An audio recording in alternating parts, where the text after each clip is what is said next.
তোমরাও কি বন্ধুরা ফেসবুকে ভিডিও দেখে বাজে কমেন্ট করছো বা স্ল্যাং ইউজ করছো? তাহলে বন্ধুরা তোমাদের ফেসবুক পেজ বা প্রোফাইলটা বড় একটা সমস্যায় পড়বে।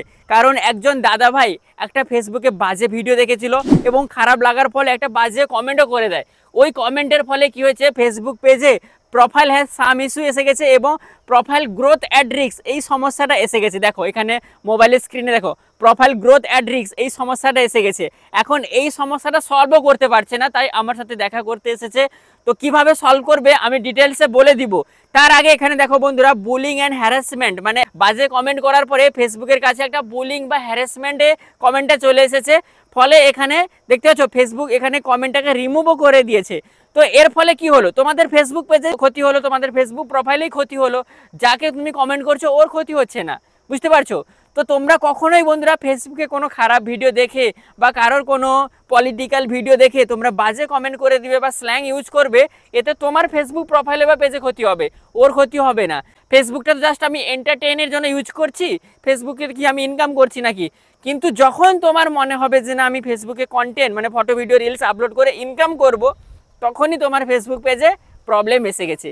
তো এখন কিভাবে সলভ করবে? হেল্প সেন্টারে গিয়ে ফেসবুক টিমের সাথে কথা বলে ফেসবুককে জানাতে হবে তোমাদেরকে যে এই সমস্যাটা এসেছে, আমাকে সলভ করে দাও।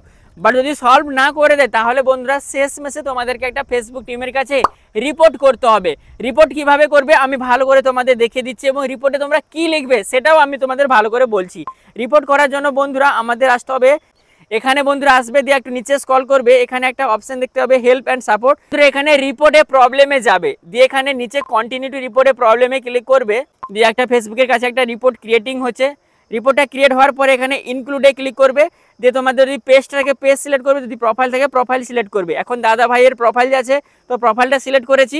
এখানে ডেসক্রাইব দ্য ইস্যুতে আমাদের একটা ইস্যু লিখতে হবে, মানে যে প্রবলেমটা এসেছে বা যে জন্য তুমি প্রবলেমটা করেছো সেটা ভালো করে তোমাদের ফেসবুক টিমের কাছে লিখে জানাতে হবে। সো বন্ধুরা এখানে ভালোভাবে রিপোর্টটা লেখার পরে এখানে অ্যাটাচমেন্টে এসে এখানে আপলোড ফর্ম ফর্মে এসে তোমাদের 3টা স্ক্রিনশট অ্যাড করতে হবে যে প্রবলেমটা তোমরা করেছো, যেখানে তোমাদের প্রোফাইল গ্রোথ অ্যাড রিস্ক, তারপরে তোমাদের বুলিং অ্যান্ড হ্যারাসমেন্ট কন্টেন্ট এবং যে তোমরা কমেন্টটা করেছো সেটাও তোমরা স্ক্রিনশট নিয়ে এখানে অ্যাড করে দিবে। ফেসবুক টিমকে তোমাদের ভালো করে বোঝাতে হবে আমার এই ভুলের কারণে আমার পেজে এই সমস্যাটা এসেছে। দিয়ে রিপোর্টটা লেখার পরে জাস্ট তোমাদের এখানে অ্যারো বটমে ক্লিক করে রিপোর্টটা পাঠিয়ে দিতে হবে ফেসবুক টিমের কাছে। তো দেখো এখানে ফাইনালাইজিং বাগ রিপোর্ট, এখানে ফাইনালাইজিং হচ্ছে, তো রিপোর্টটা যাচ্ছে বন্ধুরা। কিছুদিন অপেক্ষা করতে হবে, ফেসবুক টিমের কাছ থেকে একটা রিপ্লাই চলে আসবে। এখন আমাদের রিপোর্ট চলে গেছে, এভাবেই ফেসবুক টিমের কাছে তোমরা রিপোর্ট করতে পারবে এবং কিছুদিনের পরে ফেসবুক টিম তোমাদের এই যে সমস্যাটা এসেছে এটাকে সমাধান করার জন্য একটা রিপ্লাই করবে। সেখানে বন্ধুরা তোমাদেরকে দেখতে হবে যে ফেসবুক কি রিপ্লাই করেছে। তো এভাবেই বন্ধুরা তোমরা সমাধান করতে পারবে। আর যদি আমার টেলিগ্রাম চ্যানেলে জয়েন হতে চাইছো তাহলে টেলিগ্রাম চ্যানেলের লিঙ্কটা আমি ভিডিও ডেসক্রিপশনে দিয়ে দিচ্ছি। সো দেখা হচ্ছে তোমাদের সাথে অন্য কোনো ভিডিওতে, ততক্ষণ পর্যন্ত ভালো থেকো, সুস্থ থেকো, বাই বাই।